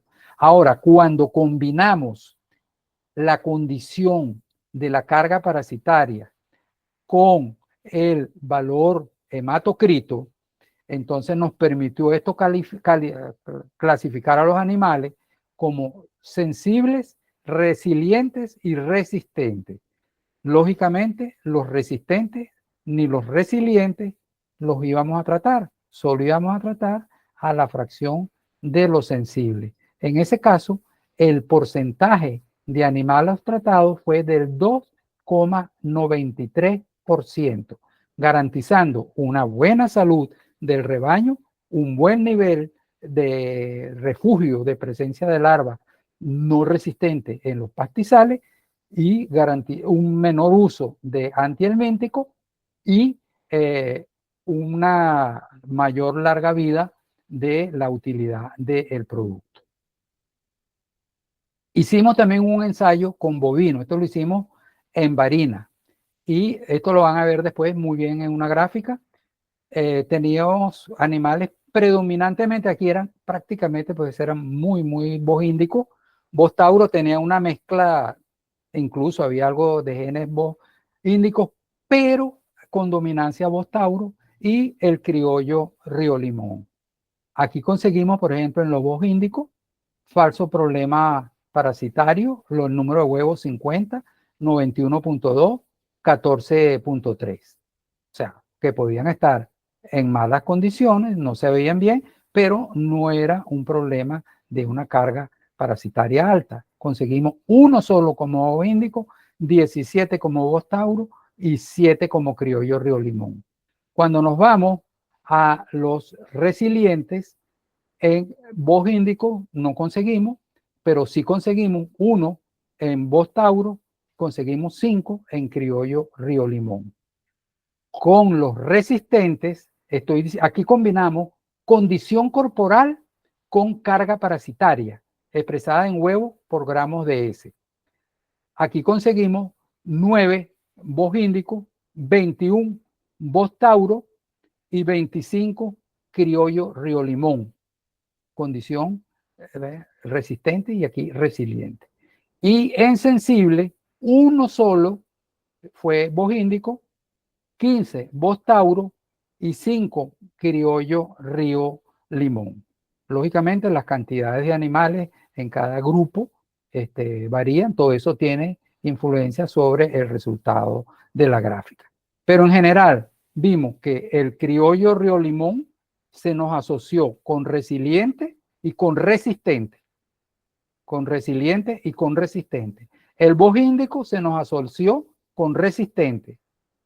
El bos tauro se nos asoció con sensible y con falso problema parasitario. Pero en general, dentro de todos los animales puede haber cualquiera de las condiciones. De ahí que sea importante hacer la evaluación integral de, en este caso fue condición corporal más carga parasitaria para ubicar el animal. Más aún si pensamos desarrollar un programa de selección genética de animales por resistencia a la infestación por parásitos. O sea, la combinación ideal sería condiciones corporales y carga parasitaria, expresada en huevo por gramo de S. Si podemos obtener la información dada por hematocrito y tal, perfecto. En este caso, es bien interesante, pues esto lo hicimos en Yaracuy, con ovejas, barbados barriga negra, bergamasca. Teníamos 2 padrotes, barbados barriga negra, y un padrote bergamasca. A cada uno de estos padrotes le examinamos durante 10 meses, los examinamos a ellos y examinamos las cargas parasitarias de las hijas. Ellos también en esa primera evaluación que hicimos de ellos nos permitió tener una idea de su comportamiento parasitario frente a la infestación parasitaria. ¿Qué conseguimos? El Barbados barriga negra 1 se asoció mayormente con hembras negativas. El bergamasca con hijas tenía infección leve y moderada. Y el Barbados barriga negra 2 se relacionó con hembras con carga parasitaria alta. Es decir, si nosotros, en este caso fue utilizando el criterio fenotípico carga de huevos, no hicimos otras evaluaciones, sino simple y llanamente coproscopía. Y vimos cómo había una diferencia de comportamiento de las hijas en función de los padrotes. Algo bien interesante es que el Barbados, había 2 Barbados barriga negra entre los animales examinados. Uno se comportó bastante bien frente a las infestaciones como resistente, mientras que el otro se comportó con altas, que era capaz de adquirir altas cargas parasitarias. Y digo alta carga parasitaria, no estoy utilizando los términos ni de resiliente ni nada, porque la sencilla razón de que no evaluamos otra condición, sino solamente fue la evaluación expresada por el criterio recuento de HPG. Si nosotros hubiéramos evaluado condición corporal, hematocrito, hubiéramos podido establecer si eran quienes daban, se asociaban con resiliencia, quienes con resistencia, y quienes con sensible. De ahí la importancia de la combinación de los criterios. Entonces, en general, el uso de los antihelmínticos requiere que sea un uso racional para que sean eficaces por largo tiempo y que sean inocuos tanto para el ambiente como para las personas. Para el ambiente, por las medidas de precaución que debemos tomar al depositar los frascos, las jeringas, todo lo que hemos utilizado, y lógicamente con los tratamientos antihelmínticos selectivos dirigidos, garantizar que la población consuma derivados alimenticios sin residuos químicos. Cumplir con la obligación ética de mantener el buen estado de salud, sea el bienestar animal, prevenir y reducir la resistencia antihelmíntica en parásitos en el seno de las poblaciones y su entorno entre los animales y seres humanos. Aquí volvemos a repetir, mantener la eficacia y la utilidad de los productos. Eso es lo que llamamos un control sustentable, porque le estamos dando larga vida a los productos utilizados. Estamos retrasando o impidiendo la aparición de la resistencia y garantizar la salud del consumidor mediante salida al mercado de productos inocuos, ¿verdad? Porque van con una menor cantidad de residuos, ¿verdad? Muchos van a ir lógicamente sin residuos y los otros serán en poca cantidad.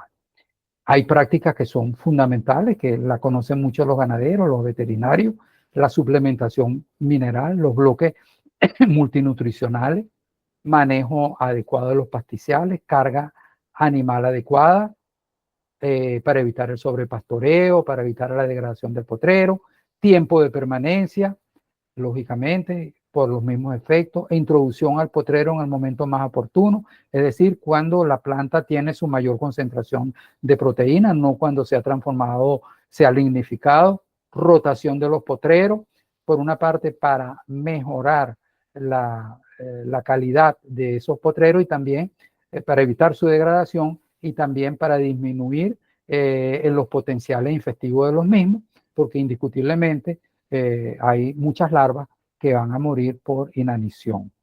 Uno de los motivos, bueno, el pastoreo rotacional alterno, que es cuando alterno una especie con otra, o mixto, cuando 2 especies pastorean simultáneamente. Esto, por ejemplo, en el mixto, en el caso de los rumiantes, normalmente se recomienda una vaca por 4 ovejas. Implementar sistemas silvo o agropastoriles que nos permiten aprovechar el potencial forrajero de los árboles, caso de la leucaena, por ejemplo, arbustos, pues árboles, arbustos, nos permiten aprovechar también ese potencial forrajero y sobre todo cuando son también muy útiles cuando contienen sustancias con acciones antihelmínticas y poseen elevados contenidos de proteína. Por ejemplo, o sea, lo que llamamos los metabolitos secundarios de las plantas, que tienen efecto antihelmíntico y elevados contenidos de proteína, como por ejemplo una muy utilizada en el país, que son el caso de la leucaena, ¿verdad? Que tiene buen contenido de plantas, de proteína, también las moringas. Incluir en el programa de alimentación leguminosas forrajeras para que garantizar este aporte de proteína y antiparasitarios naturales. Entonces, los sistemas silvopastoriles en general son sistemas agroforestales que nos van a tener simultáneamente árboles, arbustos, plantas y pasto, pues, y pasto para el animal. Estos pueden ser, muchos de estos árboles pueden ser frutales, pueden ser árboles de tipo maderero, depende pues la utilidad, pero al fin de cuentas terminan favoreciendo porque muchos producen forraje, que incluso hay vinos que los consumen directamente por ramoneo o otros que se les dan pues por corte, ¿verdad? Y proveen de sombra a los animales, proveen de sombra y garantizan una buena diversidad en la fauna edáfica, lo cual es excelente para la buena salud de los suelos. Pueden ser planificados en especies naturales, especies arbóreas, pueden ser forestales o frutíferas, leguminosas, forrajeras o no, incluso especies de interés industrial. Como dice aquí, que tiene muchas ventajas para los animales, para las plantas forrajeras del suelo, encuentran protección contra el exceso de insolación, la lluvia, el viento, y proporciona una mayor comodidad porque da fresco. Bajo la copa de los árboles, pues la temperatura es menor y los animales pues van a mejorar, van a disminuir su estrés, todo lo cual favorece su condición de productiva. Aquí tenemos algunas especies arbustivas en el conteo de parásitos gastrointestinales en distintas especies rumiantes domésticos. Aquí hay diferentes métodos, como ven ustedes, aquí hay diferentes autores y lógicamente son, en cierta medida, pudiéramos pensar en diferentes metodologías. Sin embargo, vemos que en líneas generales observamos una disminución, ¿verdad? Una disminución en algunos casos más marcada, en otros casos menos marcada y en algunos casos contradictoria como esta. Pero en líneas generales vemos que ocasiona una reducción. Y si esto va asociado a una mejora nutricional, por ejemplo, con el caso de la leucaena, que aporta, tiene un buen nivel proteico, esto va lógicamente a favorecer enormemente al animal y va a mejorar la capacidad de respuesta inmunológica de ese animal, lo cual se va a traducir en una mejor ganancia de peso y una capacidad de una disminución de la susceptibilidad a la infestación parasitaria. Los bancos mixtos de forraje es un modelo silvopastoril intensivo que maneja alta densidad de siembra con alta producción de biomasa forrajera de excelente calidad nutricional para la alimentación animal. Pueden ser, depende del tipo de planta, puede ser corte fresco, ensilado, deshidratado, forma de harina, etc. Los bancos de proteína, de estos hay un buen amigo mío, él es egresado de la UNEYES, investigador Freddy Espinosa, tiene una extraordinaria experiencia con bancos de proteína. Actualmente estaba haciendo unos trabajos con bancos de proteína actualmente en Guárico, también trabaja con los bancos de energía. Incluso ha sido muy difusor de esta terminología. Los bancos de proteína son bloques de árboles y arbustos sembrados en una misma área con alta densidad y se cosechan periódicamente para obtener forraje proteico. Fíjense ustedes, proteína superior hasta el 15%. Botón de oro, mate ratón, leucaena, guásimo, entre otros. Los bancos de energía, bueno, que suministran energía. En este caso, por ejemplo, lo que están viendo aquí es suministro de caña de azúcar de corte a animales en comederos, ¿verdad? Entonces, que van a proveer, además de corte, provean fibra, ¿verdad? Que proveen fibra además de energía. Proveen fibra además de la energía. ¿Por qué nos interesa en estas, nosotros, el problema del uso de plantas? En general, las plantas y estas leguminosas producen, y frutales también, producen taninos, porque los taninos a la vez son un mecanismo de defensa de la planta contra los agentes que los agreden, contra plagas, contra diferentes pues, insectos, etcétera. Y ellas lo controlan o los rechazan mediante los taninos. Los taninos, vamos a tener dos tipos de taninos, los hidrolizables y los no hidrolizables. Los hidrolizables son los que se hidrolizan a nivel del tracto digestivo y son responsables de efectos tóxicos. Y los condensados, que son menos tóxicos, que no son hidrolizables, no atraviesan la barrera intestinal. Y esto, sí hay ensayos que han demostrado que plantas ricas en taninos ocasionan una disminución de los recuentos HPG en ovinos y caprinos. Aquí ven hasta el 50% de los HPG y un 30% de las cargas infectadas. En raciones con taninos condensados hasta un 8% que iba incorporado en la ración. Yo tengo unas tesis hechas por un investigador en Cuba, un guyanés en Cuba, y él utilizó extracto acuoso de moringa. Lógicamente, en varias administraciones sucesivas, fueron 3 administraciones sucesivas con 48 horas de diferencia entre una y otra, y logró una drástica reducción en los recuentos de los HPG. Lo hizo con bovino. Utilizó varios esquemas de administración de estas hojas de moringa, que las trituraba y las disolvía en agua, se las administraba con botella, utilizó varias concentraciones y varios periodos de aplicación con lapsos intermedios, y lo comparó con un antihelmíntico comercial. Y bueno, realmente los resultados fueron prometedores, aunque un poco trabajoso, porque lógico, era administrado con botella y en varias repeticiones, porque no tienen el efecto knockout, nunca van a tener el efecto knockout que tiene un antihelmíntico comercial. Aquí es para mostrarles también muy conocido el árbol del Nin y la moringa oleífera. Mecanismos de acción. ¿Cómo actúan los taninos? Los taninos podrían actuar en la fase de invasión, inhibiendo la salida de la larva de su vaina, o sea, no dejan que salga de su vaina, y afecta a la fecundidad de la hembra adulta, o sea, prácticamente impiden su muda. Uniéndose a las proteínas de origen alimentario, los taninos protegen a las proteínas de la degradación ruminal. Esto favorece la absorción de ácidos aminados y lógicamente de proteínas a nivel intestinal. Entonces, actúa de la forma nutricional, mejorando la nutrición del animal, y también podrían actuar directamente sobre las larvas de parásitos que ingresaron ya al animal.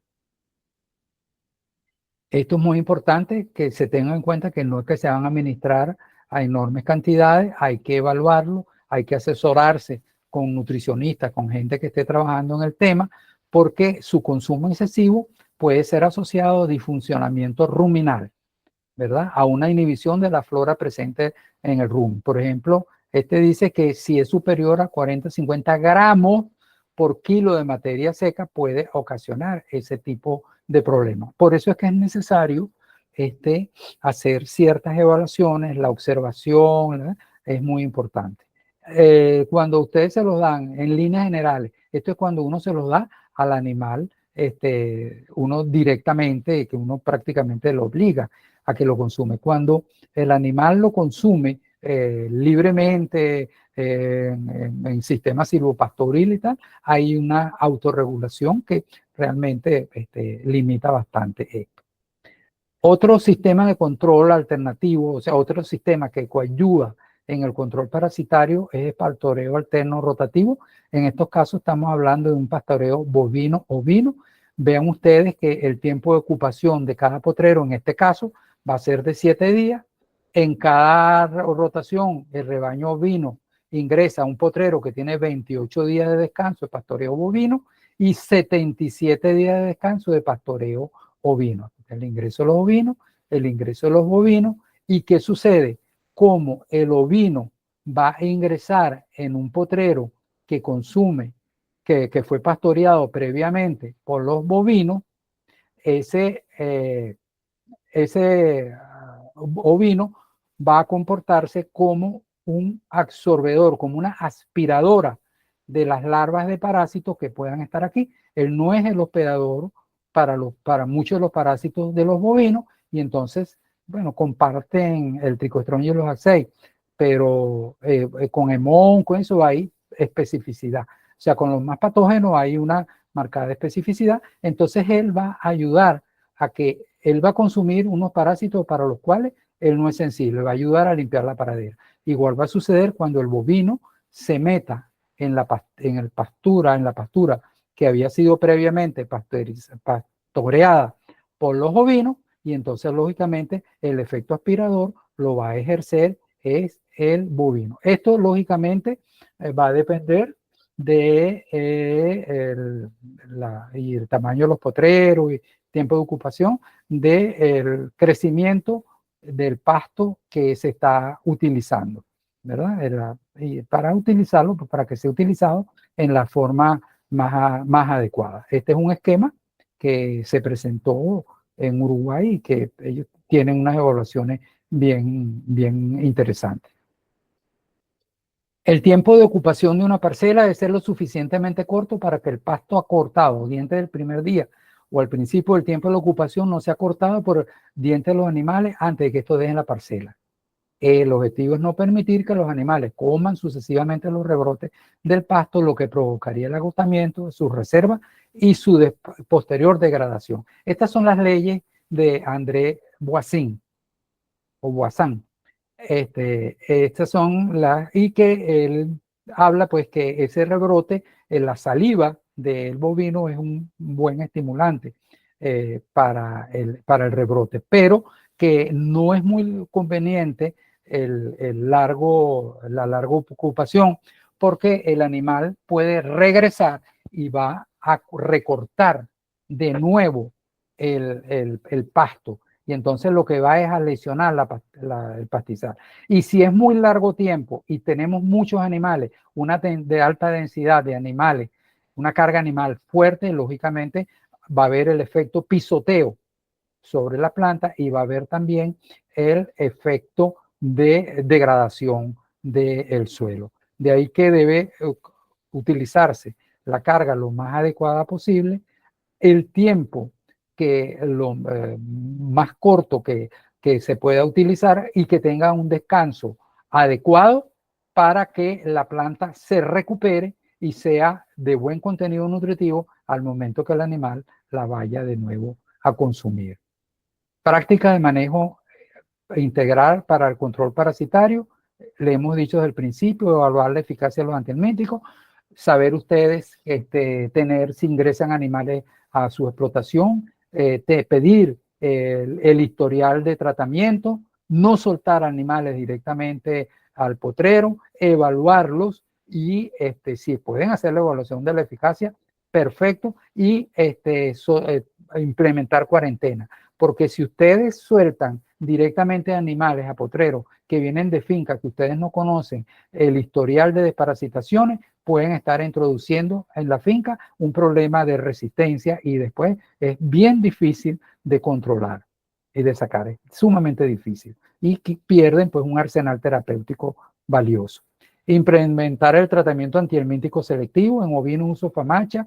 También se usa la condición corporal, signos clínicos, recuentos de HPG. En bovinos, básicamente la condición corporal, el recuento HPG y los signos clínicos. Esto nos garantiza que nosotros vamos a tratar solamente una fracción del rebaño y vamos a garantizar que a nivel del potrero quede población de parásitos de larvaria que llamamos en refugio, que nos van a garantizar la dilución de las posibles cargas parasitarias que llegan a ese potrero de parásitos resistentes. Con ese efecto dilución vamos a disminuir, a limitar la aparición de problemas de resistencia antiparasitaria. Además, también puede ser utilizado estos criterios en el sentido de que cuando tratamos solamente una fracción, nosotros a la vez estamos haciendo una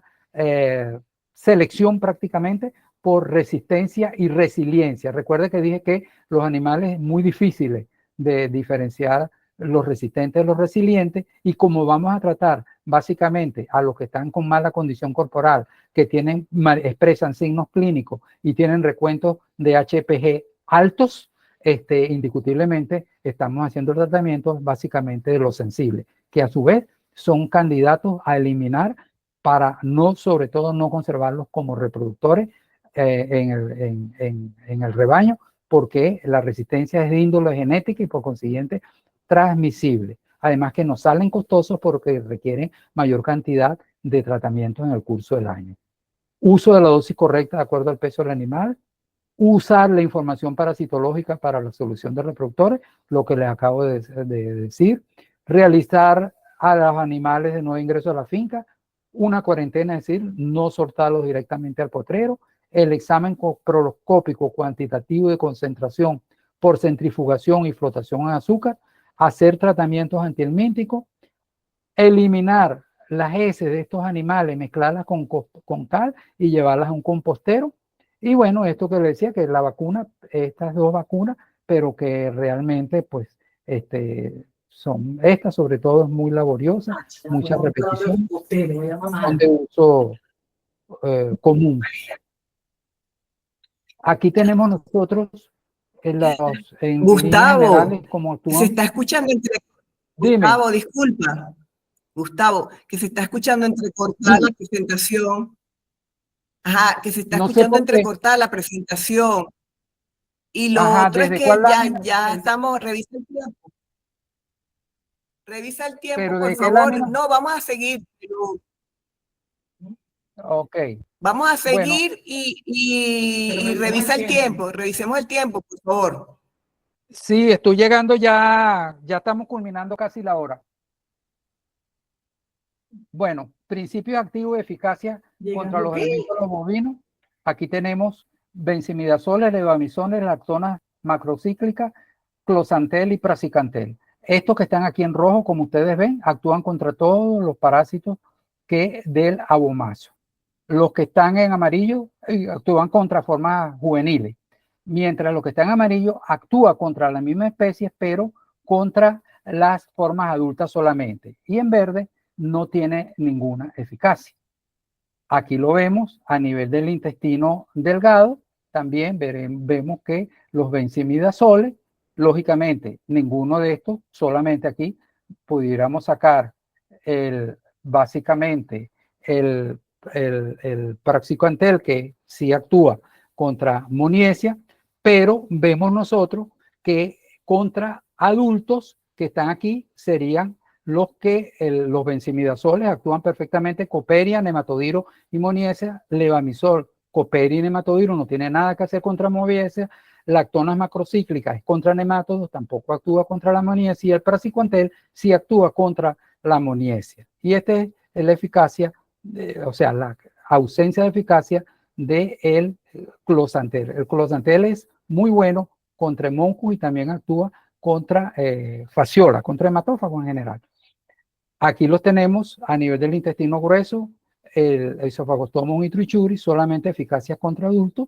Aquí vemos los benzimidazoles, levamisol y lactonas macrocíclicas. Y los pulmones en dictiocaulo es bien interesante que las lactonas macrocíclicas son eficaces contra todos los estadios larvarios, incluyendo contra todos los estadios del parásito, incluyendo las formas larvarias. Benzimidazoles y levamisoles actúan básicamente contra adultos. Bueno, aquí nosotros, bueno, fíjate, estamos llegando con la hora exacta. aquí nosotros vamos, y gracias a los productos Ibermec al 1%, Mectival al 2% y al Elmet 3.5%, que son los patrocinadores de esta charla de Laboratorio Valmorca. Como ustedes ven, al 1%, dosis 1 ml por 50 kilos de peso vivo subcutánea, Mectival al 2%, 1 ml por 100 kilos de peso vivo subcutáneo intramuscular, el Ibermec al 3.5%, 1 ml por 50 kilogramos de peso subcutánea. La dosis general de la ivermectina en general son 200 microgramos por kilo de peso vivo. Esta, lógicamente, los avermectina, la lactona macrocíclica, son endetoxidas porque ellas actúan también contra ectoparásitos como garrapatas, agentes de la sarna, moscas, etc. Entonces, realmente, pues, por eso es que han tenido tanta difusión y han tenido se ha usado y abusado, porque realmente por actuar no solamente contra endoparásitos, básicamente o fundamentalmente contra nemátodos y contra ectoparásitos. Y se ha utilizado quizás en una forma también muy abusiva porque por su eficacia comprobada en el caso de Bófilus micróplus, Ripicephalus bófilus micróplus. Ahora, esta es un producto, o cualquiera de ellos, son productos que pueden ser utilizados en un programa estratégico y para ellos vale todo lo que hemos venido diciendo en cuanto a la dosis correcta, la utilización adecuada, etcétera. Y de ahí que sea necesario también para su uso, más racional todavía, los diagnósticos a nivel de laboratorio, porque nosotros, si tenemos un animal que puede tener garrapata, pero no tiene el minto, no deberíamos utilizarla, porque si tiene una baja población del minto, vamos a favorecer la aparición de resistencia. También debemos tener en cuenta que sobre todo en estos productos, la doramectina, que tiene una eficacia entre las más prolongadas, hay que utilizarla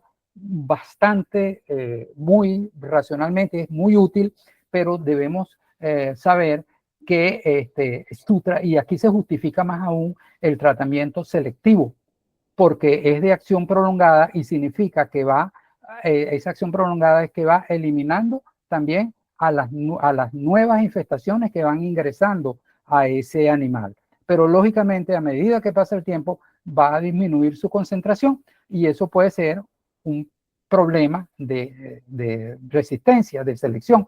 Pero si nosotros tenemos la precaución de utilizarla solamente sobre la fracción de animales que amerita ser tratado al igual que lo debemos hacer con cualquiera de los otros productos, no deberíamos por qué tener problemas, porque indiscutiblemente es un arsenal terapéutico de gran importancia y pues es de las antihelmínticos modernos de un amplio espectro de todos conocidos. Así que ante a todos, pues, decirles que una de las cuestiones fundamentales es la integración de las medidas de tratamientos antihelmínticos, integrarlos mediante tratamiento selectivo con todas las otras medidas que les mencioné anteriormente.